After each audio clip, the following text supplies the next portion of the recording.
cuáles son los cambios en la nueva estructura de subsidios y qué tan congruente es también con el discurso político. Bien, ¿quién quiere comenzar? Porque aquí quiero escucharlos a ustedes, lo que vieron en el análisis, en sus ejercicios. ¿Qué está pasando con los distintos instrumentos de apoyo al sector? Con las magnitudes, con los porcentajes, con aquellos que son más distorsionantes que otros, con el gasto en esa área tan importante que es la de servicios generales o bienes públicos, con los apoyos al consumidor. ¿Qué está pasando con la nueva política? Sí. Espérame, te voy a pasar el micrófono. La ministra de Chile tiene la palabra. ¿Está de Dios?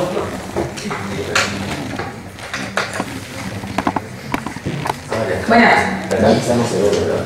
Sí, está bien. Ok. Mis resultados coinciden, creo, con lo que tiene usted. Nada más yo redondeé el 4.8 a 5. Está bien.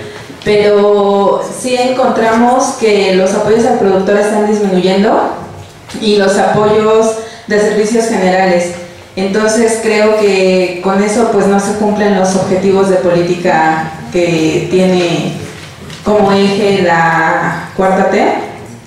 Y sin embargo creo que se le está dando más peso al consumo. Eso, bueno, de alguna manera es relevante para los consumidores de menos ingresos, esas transferencias, porque al final son necesarias. Pero lo que sí resulta relevante es que las transferencias o los apoyos para servicios generales están disminuyendo pues fuertemente. Entonces eso yo creo que al reducir no podemos hacer una política que logre alcanzar todas las metas que tiene proyectadas. Muy bien. ¿Otros comentarios, por favor? Allá.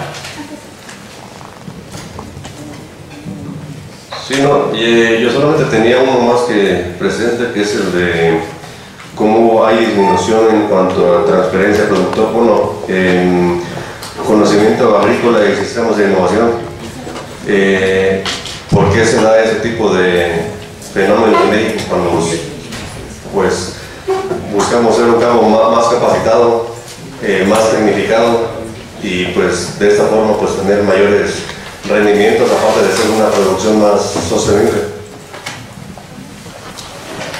Llama la atención esas caídas, ¿no? Ajá. Acá. Déjame traerte el micrófono.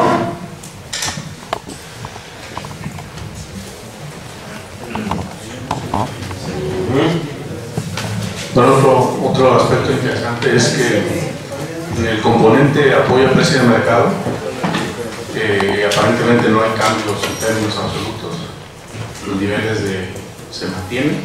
Sin embargo, en términos relativos, si hacemos el cálculo con respecto al estimado apoyo productor, antes representaba ese componente el 28% y ahora representa pues, casi la mitad, 49%. Y en principio eso significa que las políticas más distorsionantes del comercio pueden ganar peso, pero aquí habría que considerar que una parte importante se debe al programa de precio de garantía, y dadas las características que tiene este programa, como lo comentaba hace rato el doctor Leos, pudiera no necesariamente representar una política distorsionante, al menos como era en el pasado. O sea, distorsionante lo va a hacer. Que esté mejor focalizada, eso es otra cosa.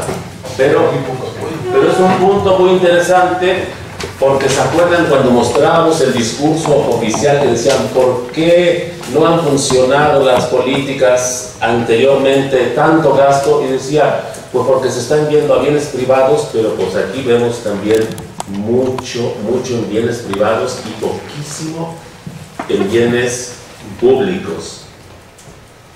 ¿Qué más? ¿Qué más? Pues es eso justamente que están mencionando, ¿no?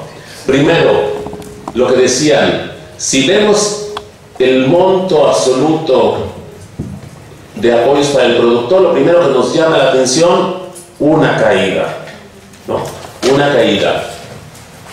Que nos decía el colega, en cuanto al apoyo a precios de mercado se mantiene, ok, pero quiere decir que el porcentaje de subsidios, de apoyo al sector vía instrumentos distorsionantes aumenta, ¿no? Y si yo veo en cuánto cae el apoyo al productor y veo cuánto cae además el apoyo a servicios generales, si saben la proporción, aquí cae incluso más proporcionalmente. De por sí esto ya preocupa, ¿no? Esta caída, pero cae proporcionalmente más el gasto en servicios generales que en apoyos al productor. Pasamos entonces de 8 a 4.8 como porcentaje del estimado de apoyo al productor dentro de los ingresos que reciben los productores. El discurso es más bien a quién va ahora.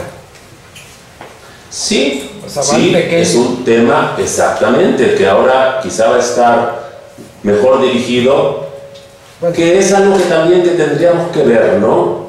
Si va a ser efectivo, pues si no hay el efecto del free rider, porque si yo intervengo en una zona de producción y digo aquí voy a comprar a tanto, tiene de repente sus repercusiones en las regiones, ¿no? De repente incluso empiezo a meter productos, no sé cómo, pero llega a planificar producción. Entonces tiene sus bemoles también, pero esperaríamos que efectivamente fuera más focalizado. Sí, o sea, el tema decía, era el gasto público anterior era regresivo. Y si no es regresivo, orientado a bienes privados, a productores grandes. Ahora dirías que es más progresivo, apoyado a pequeños productores, pero con bienes privados. Sí. O sea, eso yo para mí es el... O sea, no Sí. cambió la esencia de la estructura de los apoyos, bienes privados, incluso cayeron más los bienes de públicos. eso crecen. Incluso cayeron más los bienes públicos, pero la progresividad supuestamente es el atributo principal de esta reorientación de la política, es más progresivo, ¿no? Sí. Pero aquí el asunto es si con bienes privados puedes sacar adelante a ese tipo de población. Porque bueno, el argumento es de que de hecho esa gráfica que tú presentabas no te decía, a ver, hay una gráfica que no pusiste que a mí me gustó, que presentó creo que Víctor Suárez, donde decía, a ver, ¿cómo explican ustedes que digan que cayó el gasto público y se orientó a bienes privados y tuvimos una balanza positiva? O sea, el sector tuvo muy buena respuesta, ¿no? ¿Qué significa? Pues de que pues, lo ocupaban también, dicen. No necesitan de nosotros. Entonces, si eso es cierto, uno diría también, entonces, aplicando ese mismo razonamiento, que un apoyo en bienes privados a pequeños productores, como supuestamente apoyabas a los grandes antes, pues no va a tener la respuesta que están esperando. Es un tema fundamental de política el que levanta Manrubio, ¿no? ¿Quién no quiere apoyar al sector de pequeños productores? Y cuando uno empieza a ver ese discurso político de han estado excluidos, todos se la compramos, pero nos pregunta Manrubio, ¿y este es el instrumento adecuado? ¿Qué piensan los demás colegas? Estas compras de gobierno, estos precios de garantía, a ver, don Leos, ¿qué piensa usted? La parte meramente del discurso pues, dice que los apoyos al sector comercial continuarán porque fue exitoso, pero de hecho se retiraron, para empezar. Y quizás el problema no es ese, el problema es que no están tomando en cuenta, o yo pienso que están subvalorando la importancia del sector en términos de apoyo de alimentos, en términos de apoyo de jornales. O sea, si el sector comercial efectivamente se ve su crecimiento disminuido por la falta de apoyos, que pudiera ser un caso, o dejar de producir el maíz blanco que produce Sinaloa, sin los apoyos a la comercialización, ¿cómo le está pensando hacerle para sustituir esos 6 millones de toneladas de maíz blanco? ¿En dónde? Y todos los jornaleros agrícolas que van allá a la zona del noroeste, si disminuyera la producción ahí por los efectos de falta de apoyo, habría también un problema con el empleo. Yo pienso que siempre es muy importante cuidar la transición. Una mala transición puede echar a perder una buena intervención de política, ¿no? Tú quieres ir de una problemática 1 a una problemática 2, de la problemática 2 es menos grave, pero la forma en que vas de una a la otra puede tronar eso, o sea que puede estarse descuidando eso. Entonces yo digo que hay una cosa, y también porque hay una concepción equivocada de los bienes públicos. Habla de inocuidad y la gente piensa que está hablando de exportación, que eso es de ricos. Habla del combate a plagas, no, pues eso es de ricos, y pues no es cierto. Hay una concepción totalmente equivocada de lo que es este bien público, y en general todos. Es como si dijeras una carretera, ¿quién la va a usar más? Pues que tiene carro. No, entonces para ricos. Dijo alguna vez este cuate de Michoacán, de las milicias revolucionarias ahí, donde creo que con el planteamiento de la revolución agraria que plantea el doctor Salas pertenece ahí, el doctor que viene aquí, dijo, a ver, ¿cuántos de ustedes van a usar, se van a subir a un avión en su vida? Pues la mayoría dijo que pues no. Dice, entonces ¿para qué queremos un aeropuerto? O sea, tú hubiera preguntado, ¿cuántos van a usar a comprar? Pues nunca. ¿Cuántos van a comprar zapatos en su vida? Algunos, pues nunca. Pues entonces cerremos las fábricas de zapatos, la fábrica de todo. Pues sí, o sea, con planteamientos de ese tipo estamos llegando a esta estructura aquí. Pero en fin, lo que yo quiero señalar es que, como ustedes pueden ver, hay una gran reestructuración, aparte de una disminución, una gran reestructuración.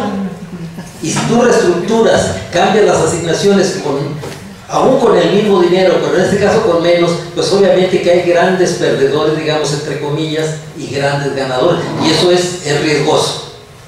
Y la otra, por fuera de esto, es que estás haciendo una gran reestructuración del gasto público federal y dejando intactos los ingresos, cuando menos por lo pronto. Porque ustedes ven cuánto crecieron los ingresos del país, la LIF, ¿cómo se llama? Los ingresos, y son prácticamente los 6 billones, ¿no?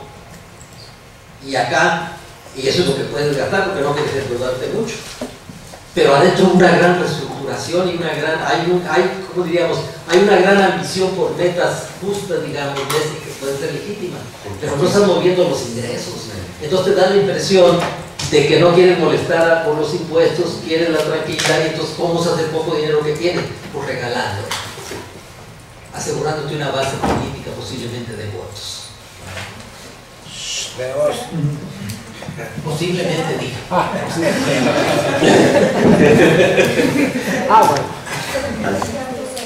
Mal pensados, Leos, antes de entrar a detalles, yo te explico lo de la reforma agraria que propuse. En la noche.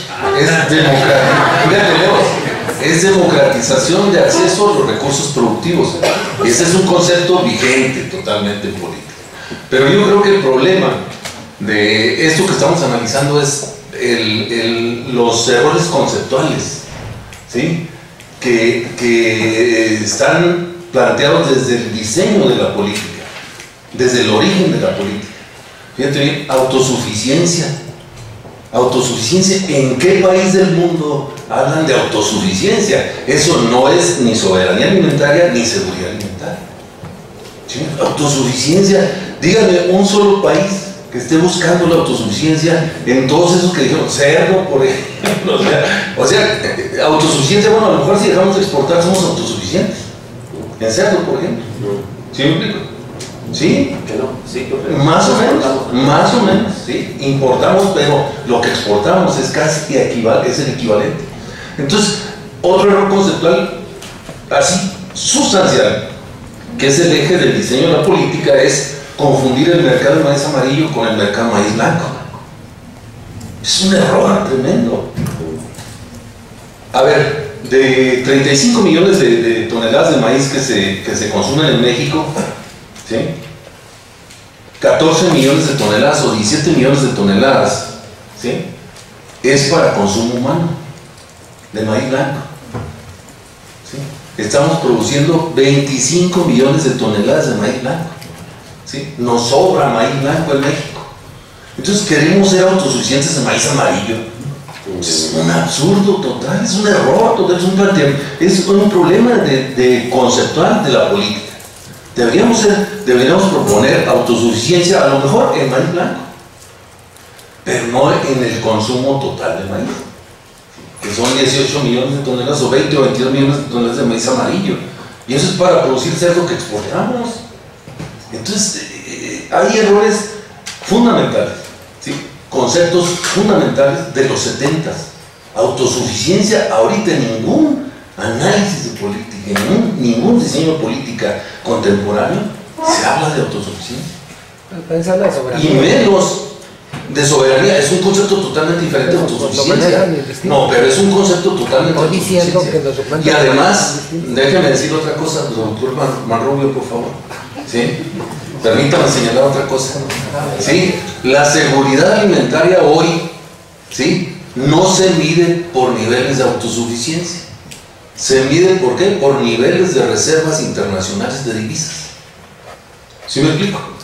Por ejemplo, hay muchos países, ¿sí?, que tienen una seguridad alimentaria mucho más elevada que nosotros, y los que buscan autosuficiencias, ¿sí?, debido a ¿qué? A esquemas de comercialización, compras a futuro, ¿sí me explico?, almacenamientos, reservas estratégicas, etcétera, etcétera, etcétera. Que esos son los problemas que están fallando en México. El Estado de México no tiene reservas estratégicas, lo dejó en manos privadas, y ese es un problema muy serio. Por lo menos un 10-15% de la producción de maíz, de frijol, de los cultivos claves deberían estar en reservas que controle ¿quién? El Estado, para no operar con la lógica de que si hay escasez, pues aumentan los precios. ¿Sí me explico? Entonces yo creo que el problema son los conceptos básicos a partir de los cuales se diseñó la política de forestalización. Y creo que están aprendiendo porque han ido corrigiendo poco a poco y han ido precisando poco a poco, ¿verdad? Estamos dando subsidios, ¿sí?, para la exportación de maíz blanco de Sonora y Sinaloa, porque es más barato sacarlos por los puertos que sacarlos por tierra al consumo en el altiplano. Entonces, quien no sepa eso, es elemental para el diseño de la política. Asesores, los doctores Salas. ¿A quién? ¿Usted?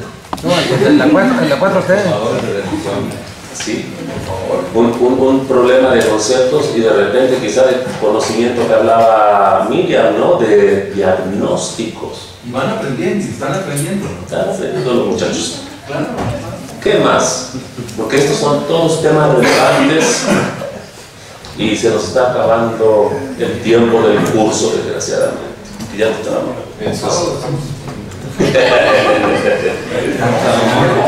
Sí. Bueno, a mí solo me surgieron las siguientes dudas. Bueno, primero no pudimos sacar ese coeficiente, los dos coeficientes que dicen ahí, ¿no? Pero bueno, y lo otro es si estos datos incluyen solamente el presupuesto directo al Ministerio, a la Secretaría de Agricultura, ¿no? Ahora, porque hay otras secretarías que manejan también presupuesto que va al campo, ¿no?, a la producción. Caso Sembrando Vida, ¿no?, que teóricamente también tiene fines productivos. ¿Habría que incluir esa información en estos cálculos como para ser más exactos? ¿O mejor nos quedamos solo con esta parte? No, aquí asumimos que estaba todo, ¿no? Porque si te fijas está el tema de los subsidios a los consumidores, que no lo lleva precisamente a la agricultura, ¿no? Ahora no sé quién lo lleve, será economía, Cedesol, bienestar. Entonces, están ahí, en teoría, todos los apoyos al sector. Deben estar todos. ¿Algún otro comentario, pregunta? Habemos Temec. Ya firmar, ya lo va a hacer. Lo acordó el Senado. 89 días. 89 días. Faltaba nada más el Senado.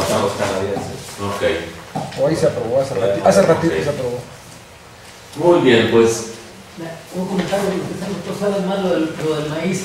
Yo esperaba que esos apoyos al maíz, la promoción del maíz iba a ser para amarillo, ¿no? Desaparecieron los programas para el maíz amarillo.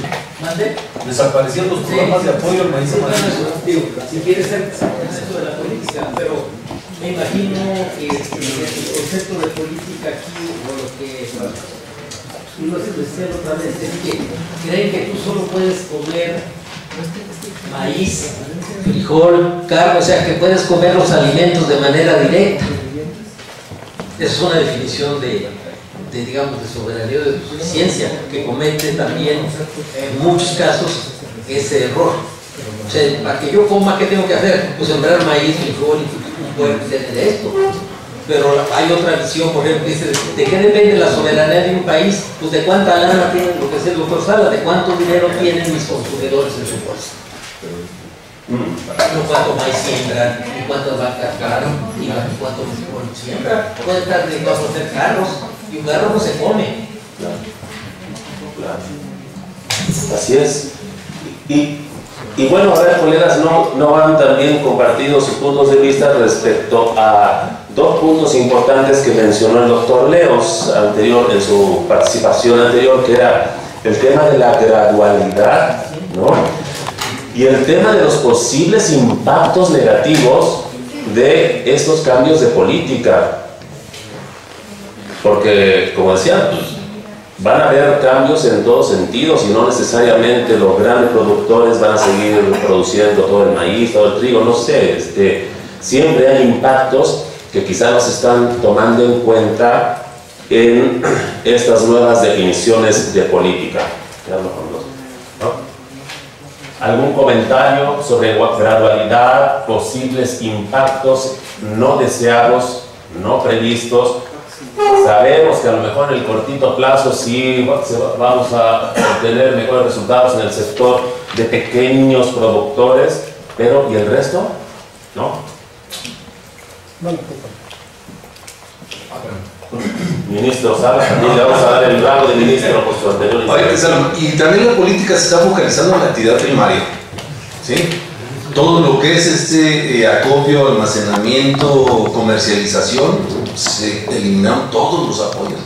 Por ejemplo, en Guanajuato, que es donde tengo así el pulso de lo que está pasando, se eliminaron todo lo que es coberturas, agricultura por contrato, ¿sí? Mercados de futuros, derivados.